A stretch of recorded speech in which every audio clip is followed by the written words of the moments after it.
Mahanadi serial prediction பார்க்கறதுக்கு முன்னாடி யாரெல்லாம் நம்ம சேனலுக்கு புதுசாக வந்திருக்கீங்களோ நம்ம சேனலை சப்ஸ்கிரைப் பண்ணிக்கோங்க. காவேரி அம்முக்காகனாச்சும் கொஞ்சம் மனசு இறங்கி விஜயை கல்யாணம் பண்ணிக்கிறதுக்கு சம்மதிக்கலாம் அப்படின்னு யாரெல்லாம் நினைக்கிறீங்களோ இந்த வீடியோக்கு ஒரு லைக் போட்டுருங்க. இங்கே காவேரி வீட்டில் உள்ளவங்க கிட்ட சொல்கிறாங்க, நான் மேட்ரிமோனியலில் ஒரு பையனை மீட் பண்ணல, அந்த பையனுக்கும் எனக்கு ரொம்ப பிடிச்சிருச்சு, அதனால் அவங்க வீட்டில் உள்ளவங்க கிட்ட சொல்லி நாளைக்கு நம்ம வீட்டுக்கு பொண்ணு பார்க்கறதுக்கு வருவாங்க அப்படின்ட்டு காவேரி வீட்டில் உள்ளவங்க கிட்ட சொன்னதும் இங்கே சாரதா, என்னடி நான் உன் பெத்த அம்மாடி, என்கிட்ட கூட ஒரு வார்த்தை சொல்லாம நீயாவே வீட்டுக்கு பொண்ணு பார்க்கறதுக்கு வர சொல்லியிருக்க, என்ன நினச்சிக்கிட்டு இருக்க அப்படின்ட்டு சாரதா கோவப்படுறாங்க. உடனே காவேரி இருந்துட்டு, உங்ககிட்ட சொன்னா மட்டும் நீங்க அப்படியேவும் நான் கல்யாணம் பண்ணிக்கிறதுக்கு அப்படியே சம்மதம் சொல்லிடுவீங்களா? நீங்க எல்லாரும் மொத்தமா பேசி ஒரு முடிவெடுத்து வச்சிருக்கீங்களே, அந்த விஜயை தான் நான் கல்யாணம் பண்ணிக்கணும்னு சொல்லிட்டு, அதை தான் என்கிட்ட மறுபடியும் சொல்லிக்கிட்டே இருப்பீங்க. எனக்குன்னு ஒரு வாழ்க்கையை நான் அமைச்சுக்கணும்னு ஆசைப்படக்கூடாதா? ஏமா என் வாழ்க்கையில மட்டும் இப்படி ஒரு முடிவு எடுக்கிறீங்க அப்படின்ட்டு காவேரி கோவப்படுறாங்க. உடனே சாரதா இருந்துட்டு, உன்னுடைய நல்லதுக்காக தாண்டி நான் சொல்கிறேன், ஏன்டி புரிஞ்சுக்கவே மாட்டேங்கிற அப்படின்ட்டு இங்கே சாரதா சொல்லி இங்கே காவேரி ஒன்றும் கேட்க மாதிரி இல்லை. அம்மா, இந்த விஷயத்தை பற்றி நான் ஏற்கனவே உங்ககிட்ட சொல்லிட்டேன், இதனால் நம்ம 2 பேத்துக்கும் சண்டை தான் வந்துச்சு. நாளைக்கு அவங்களாம் வீட்டுக்கு வர சொல்லியிருக்கேன். அவங்க வரும்போது யாரும் எதுவும் பேசாமல் இருங்க.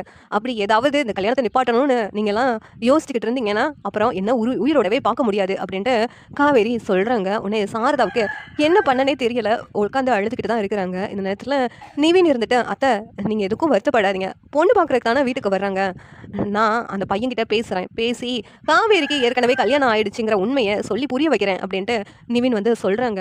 யமுனாவும் கங்காவும் இருந்துக்கிட்டு, என்ன இவா ஒன்று கூட கேட்க மாட்டேங்கிறாளே, திடீர்னு இன்னொருத்தவங்களை கல்யாணம் பண்ணுறேன்னு சடனாக முடிவெடுத்துட்டு இப்படி வந்து சொல்கிறா, இவளை பார்த்தா நிஜமாவே இன்னொருத்தவங்களை கல்யாணம் பண்ணிக்குவா போலுக்கே அப்படின்ட்டு இங்கே யமுனாவும் கங்காவும் ரொம்ப வருத்தத்தோடு இருக்கிறாங்க. இந்நேரத்தில் நர்மதா இருந்துக்கிட்டு, அக்கா கிட்ட உண்மையை சொல்லாமல் இருக்கிறது நல்லதே கிடையாது, அக்கா கிட்ட உடனே உண்மையை சொல்லிடலாம் அப்படின்ட்டு நர்மதா வந்து நினைக்கிறாங்க. ஆனால் கங்காவும் யமுனாவும் தடுக்கிறாங்க. வேண்டாண்டி, அவளுக்கு பழசெல்லாம் ஞாபகப்படுத்த வேண்டாம், அப்படின்னா அவளுக்கு ஏதாவது உயிருக்கு ஆபத்து வந்துருச்சுன்னா அப்படின்ட்டு சொல்லி தடுக்கிறாங்க. காவேரி வேமா ரூம்குள்ளே போயிடுறாங்க. போயிட்டு நம்ம அவரை தான் கல்யாணம் பண்ணிக்கணும்னு இவங்கெல்லாம் சொல்கிறாங்க. ஆனால் நம்மளை பற்றி யோசிக்கவே மாட்டாங்க, யாரோ ஒருத்தவங்களை பற்றி யோசித்து நம்மக்கிட்ட கோவப்படுறாங்க. இது என்ன, எனக்கு ஒன்றும் புரியவே இல்லை அப்படின்ட்டு காவேரி அவர் பற்றி நம்ம தெரிஞ்சுக்கணுன்னா அவரோட டைரியை தான் நம்ம எடுத்து படிக்கணும் அப்படின்ட்டு அந்த டைரி எடுத்து படிக்க போகிறாங்க. ஆனால் இன்றைக்கி நமக்கு மூடு சரியில்லையே, நாளைக்கு படிக்கலாம் அப்படின்ட்டு அந்த டைரியை வச்சிடுறாங்க. இங்கே குழந்தை இருந்துக்கிட்டு காவேரி மிஸ் கிட்ட எப்படியாவது பேசணும், காவேரி மிஸ் வேறு ஒருத்தவங்களை கல்யாணம் பண்ணக்கூடாது, எங்கள் அப்பாவை கல்யாணம் பண்ணால் தானே எனக்கு அம்மாவாக வருவாங்க, அவங்க வேறு யாரையும் கல்யாணம் பண்ணால் அவங்க வாட்டில் இறங்கியோ போயிடுவாங்களேன்னு அந்த குழந்தைக்கு வருத்தமாக இருக்குது. அதனால் காவேரி கிட்ட பேசணும்னு சொல்லிட்டு வந்துக்கிட்டு இருக்காங்க. இங்கே அதுக்குள்ளேயும் அம்மாவை காணும்னு சொல்லிட்டு விஜய் தேடும்போது அந்த குழந்தை ரொம்ப ஃபீல் பண்ணிக்கிட்டு இருந்ததை விஜய் சித்தி சொல்கிறாங்க. உடனே உங்ககிட்ட தான் ரூமில் தான் இருப்பான்னு நினச்சேன், எங்கே போனான்னு தெரியலையே விஜய் அப்படின்னு சொல்லிக்கிட்டு இருக்காங்க. அந்த நேரத்தில் விஜய் காரில் வந்து எப்படியோ அம்மு ரோட்டில் போகிறத பார்த்துடுறாங்க. பார்த்துட்டு, என்னடா அம்மு, நீ வாட்டில் வீட்டில் சொல்லாமல் கொள்ளாமல் நீ வாட்டில் போய்கிட்டு இருக்க ரோட்டில், உன்னை யாராவது பிடிச்சிட்டு போயிட்டா என்ன பண்ண, உனக்கு ஏதாவது ஆயிடுச்சுன்னா என்னடா பண்ண அப்படின்ட்டு விஜய் கேட்குறாங்க. உடனே அந்த குழந்தை இருந்துட்டு, அப்பா காவேரி மிஸ் வேறு ஒருத்தவங்களை கல்யாணம் பண்ணிக்க போகிறாங்கன்னு சொல்லிட்டு பாட்டி சொன்னாங்க, அப்படின்னா எனக்கு அம்மாவா வரமாட்டாங்களா, நான் மிஸ் கிட்ட பேசுகிறேன்ப்பா, மிஸ் நான் பேசினா கண்டிப்பாக கேட்பாங்க, உங்களை கல்யாணம் பண்ணிக்குவாங்க, எனக்கு அம்மாவா வந்துடுவாங்க அப்படிங்கிறாங்க. என்னடா சொல்கிறேன், அதுக்காக நீ வாட்டில் தனியாக போவியா அப்படின்ட்டு கேட்குறாங்க. சரி, எதுவாக இருந்தாலும் நாளைக்கு பேசிக்கலாம், இப்போ எதுவும் பேச வேண்டாம், வா நம்ம வீட்டுக்கு போகலாம் அப்படின்னு மிஸ் இப்போ பார்க்க வேண்டாம் அப்படின்ட்டு விஜய் வந்து அந்த குழந்தைய வீட்டுக்கு கூப்பிட்டு வர்றாங்க. கூப்பிட்டு வந்துட்டு அம்மு ஃபீல் பண்ணுறதெல்லாம் பார்த்துட்டு விஜய் வந்து ரொம்ப ரொம்ப அழுதுகிட்டு இருக்காங்க. ஏன் காவேரி இப்படி ஒரு முடிவு எடுத்துட்டேன், இத்தனால உன் பொண்ணுன்னு தெரியாமலே அவன் மேலே பாசம் காமிச்சிட்டு இப்போ வேறு யாரையோ கல்யாணம் பண்ணிக்க போகிறேன்னு அந்த குழந்தைக்கு தெரிஞ்சதும் அந்த குழந்தை எவ்வளவு துடிச்சு போயிடுச்சுன்னு தெரியுமா, அதை விட நான் துடிச்சிட்டு இருக்கேன் உள்ளுக்குள்ளே, அது ஏன் உனக்கு புரியவே மாட்டேங்குது அப்படின்னு விஜய் ஒரு பக்கம் ஃபீல் பண்ணிட்டு இருக்காங்க. அம்முவை பார்த்துட்டு, நீ ஃபீல் பண்ணாதடா, அம்மா உன்னை விட்டுட்டு எங்கேயும் போக மாட்டான் அப்படின்ட்டு விஜய் வந்து தூங்கிட்டு இருக்க குழந்தைகிட்ட பேசிக்கிட்டு இருக்காங்க. இன்னொரு பக்கம் சாரதா விஜய்க்கு கால் பண்ணுறாங்க. மாப்பிள்ளை, இங்கே இவன் வந்து ஒரு குண்டை தூக்கி போட்டுட்டா, எனக்கு ரொம்ப வருத்தமாக இருக்குது, அதை கேட்டதுலேருந்து கையும் ஓடலை காலும் ஓடலை அப்படின்னு சாரதா சொல்கிறாங்க. என்னாச்சு அத்தை அப்படின்ட்டு இங்கே விஜய் கேட்டதும், அத்தை என்னாச்சு அப்படின்னு சொல்லிட்டு மறுபடியும் கேட்குறாங்க. அது எப்படி சொல்ல, அவள் திடீர்னு வந்து கல்யாணத்துக்கு சம்மதம் சொன்னா, நாங்கள் எல்லாரும் சந்தோஷப்பட்டோம், ஆனால் அந்த அன்றைக்கி ஒரு பையன்கிட்ட பேசிக்கிட்டு இருந்தால, அந்த பையனை தான் கல்யாணம் பண்ணிக்க போகிறாங்க, அவங்க வீட்டில் நாளைக்கு பொண்ணு பார்க்க வராங்களாம், அதை சொன்னதும் எனக்கு தலையில் இடி இறக்குன மாதிரி இருக்குது தம்பி, இப்போ என்ன பண்ணுன்னு எனக்கு தெரியல அப்படின்னு சாரதா சொல்கிறாங்க. உடனே இங்கே விஜய் இருந்துக்கிட்டு, என்ன அத்தை சொல்கிறீங்க அப்படின்ட்டு ஷாக் ஆகிட்டே இருக்காங்க. சரி, நம்ம நேரடியாக அந்த பையன்கிட்ட பேசிக்கலாம், நீங்கள் இதை நினச்சி வருத்தப்படாதீங்க, பொண்ணு பார்க்க தானே வராங்க, அதுக்கடுத்து என்ன பண்ணணும் பண்ணிக்கலாம் அப்படின்ட்டு நீங்கள் மறந்து போய் காவேரி கிட்ட உண்மையை சொல்ல வேண்டாம் அப்படின்ட்டு விஜய் சொல்கிறாங்க. உடனே சாரதா இருந்துட்டு, என்ன தம்பி இப்படி ஆகிடுச்சே, வருத்தமாக இருக்குது, ஏன் உங்கள கல்யாணம் பண்ணிக்க மாட்டா? யாரோ ஒருத்தவங்கள கல்யாணம் பண்றதுக்கு சம்மதிக்கிறா அப்படின்ட்டு இங்க சாரதா கேட்குறாங்க. உடனே இங்க விஜய் இருந்துட்டு, "அதான் அத்த எனக்கு ஏற்கனவே கல்யாணம் ஆயிடுச்சுல்ல, அதான் காரணம்" அப்படின்னு சொல்லிட்டு விஜய் சொல்றாங்க.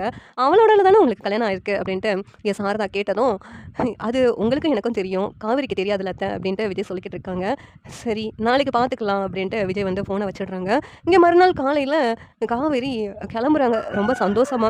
இந்நேரத்துல யமுனா, கங்கா, நர்மதா எல்லாம் செம கோவத்தோட இருக்காங்க காவேரி மேல. "என்னக்கா யாருமே எனக்கு ஹெல்ப் பண்ணவே மாட்டேங்கிறீங்க. நான் ரெடி ஆகுறதுக்கு.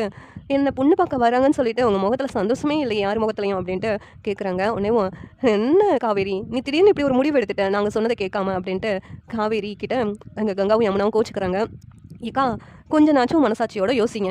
நீங்க யாரையோ என்ன 2ஆம் தரமா கல்யாணம் பண்ணியிருக்கீங்க. தரமா தானே கல்யாணம் பண்ணியிருக்கீங்க. நான் மட்டும் ஏன் 2ஆம் தரம் கல்யாணம் பண்ணணும்னு நினைக்கிறீங்க? கொஞ்ச நாள் யோசித்து பாருங்களேன்" அப்படின்ட்டு காவேரி வந்து சொல்றாங்க. அதனால அமைதியா இருக்கிறாங்க எல்லாருமேவும். இங்க மாப்பிள்ளை வீட்டுக்காரங்க வர்றாங்க. வந்ததும் இங்க சாரதா அவங்கள நானா கூப்பிட மாட்டேன். என்ன கூப்பிடாதீங்க எதுக்கும் அப்படின்ட்டு உள்ள போய் உட்காந்துக்கிடுறாங்க. இந்த நேரத்துல நிவின் இருந்துட்டு வாங்க அப்படின்னு சொல்லிட்டு அவங்கள கூப்பிடுறாங்க.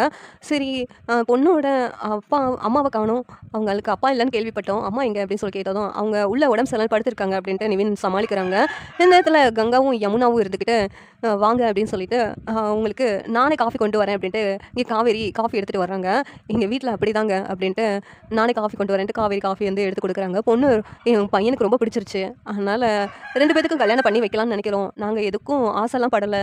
உங்களால் என்ன முடியுமோ அதை செய்யுங்க அப்படின்ட்டு இங்கே சொன்னதும் நிவின் இருந்துக்கிட்டு எங்களுக்கு கொஞ்சம் டைம் கொடுங்க எனக்கு கல்யாணம் பண்ணுறதுக்கு அப்படின்ட்டு சொல்கிறாங்க. உன்னை காவேரி இருந்துட்டு என்ன நிவின் சொல்கிறீங்க?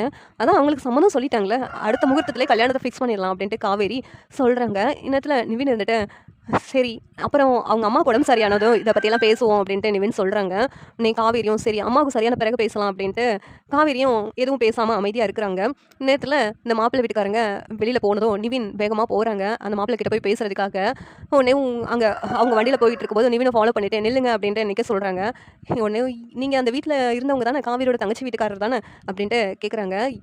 என்ன விஷயமா பேசணும் அப்படின்ட்டு கேட்டதும் இங்கே பாருங்க நான் உங்ககிட்ட ஒரு உண்மையை சொல்லணும் அதுக்காக தான் வந்திருக்கேன் அப்படிங்கிறாங்க. என்ன உண்மைங்க அப்படின்ட்டு கேட்கும்போது அதாவது காவேரிக்கு ஏற்கனவே கல்யாணம் ஆயிடுச்சுங்க அப்படிங்கிறாங்க. என்னங்க அன்னைக்கு ஒருத்தர் வந்து காவேரியை பற்றி தப்பு தப்பாக பேசுனாங்க அவங்க அம்மாவோட சேர்ந்து. இன்னைக்கு என்னன்னா நீங்கள் காவேரிக்கு கல்யாணம் ஆயிடுச்சுன்னு சொல்லிக்கிட்டு இருக்கீங்க அப்படின்ட்டு ஷாக்காகி கேட்டதும் இங்கே பாருங்க அப்படின்ட்டு ஃபோட்டோவை காமிக்கிறாங்க காவேரிக்கு கல்யாணம் ஆனதை. இவர் அன்னைக்கு காவேரியோட மாமா பையன் சொல்லிட்டு வந்தாரே அவர் தானே இது அப்படின்ட்டு ஷாக் ஆகி நின்றுட்டு இருக்காங்க. என்னங்க சொல்கிறீங்க கல்யாணம் ஆயிடுச்சா அப்படின்ட்டு கேட்கும்போது ஆமாம் கல்யாணம் ஆயிடுச்சு ஒரு 5 வயசில் ஒரு குழந்தை இருக்குது காவேரிக்கு அப்படின்னு சொன்னதும் அப்படி இருந்தும் எதுக்கு என்ன 2ஆம் தரமாக கல்யாணம் பண்ணணும்னு அவங்க நினைக்கணும் நீங்கள் சொல்கிறத என்னால் நம்ப முடியல அப்படின்ட்டு சொன்னதும் இங்கே பாருங்கள் காவேரிக்கு கொஞ்ச நாள் அவளுக்கு முன்னாடி 5 வருஷத்துக்கு முன்னாடி ஒரு ஆக்சிடென்ட் நடந்துச்சு. அதில் அவளுக்கு கல்யாணம் ஆனது குழந்தை இருக்கிறது எல்லாமே மறந்துருச்சு. அப்படி அவளுக்கு எல்லாமே மறந்ததை ஞாபகப்படுத்தக்கூடாதுன்னு சொல்லிட்டு டாக்டர் சொல்லியிருக்காங்க. அதனால தான் நாங்கள் எதுவுமே அவகிட்ட சொல்லவே இல்லை அப்படின்ட்டு நிவின் வந்து சொல்கிறாங்க. அப்படி சொன்னால் அவள் உயிருக்கு ஆபத்து வந்துடும் சொல்லிட்டு தான் நாங்கள் எல்லாத்தையும் சொல்லாம மறைச்சிட்டோம் அப்படின்னு சொன்னதும் அன்னைக்கே காவேரி அவங்க வீட்டுக்காரர் என்னை பார்த்தாருல அதை உண்மையை சொல்லியிருக்க வேண்டியதானே. அப்படி சொல்லாமல் காவேரி பற்றி தப்பு தப்பாக சொன்னால் பிறகு நான் என்ன நினைக்க முடியும் அப்படின்ட்டு இங்கே அந்த பையன் சொல்கிறான். உடனே நிவின் இருந்துட்டு நீங்கள் ஏதாவது சொல்லி இந்த கல்யாணத்தை நிப்பாட்ட முடியுமா? நாங்கள் நிப்பாட்ட முடியலை எங்களால். நாங்கள் என்ன சொன்னாலும் காவேரி கேட்குற மனநிலையில் இல்லை. எனக்கு கல்யாணம் பண்ணி வைக்கிறதுல உங்களுக்கு விருப்பம் இல்லை அப்படி அதனால தானே இப்படியெல்லாம் பண்ணிக்கிட்டு இருக்கீங்க அப்படின்னு ஏதாவது சொல்லுவா. நீங்கள் தான் ஏதாவது பேசி இந்த கல்யாணத்தை நிப்பாட்டணும் அப்படின்ட்டு இங்கே நிவின் வந்து அந்த பையன்கிட்ட சொல்கிறாங்க. சரிங்க கண்டிப்பாக நீங்கள் எதுக்கும் வருத்தப்படாதீங்க நான் பார்த்துக்கிறேன் அப்படின்ட்டு அந்த பையனும் சொல்லிடுறாங்க. ஆனால் ரொம்ப தேங்க்ஸ் அப்படின்ட்டு நிவின் சொல்கிறாங்க.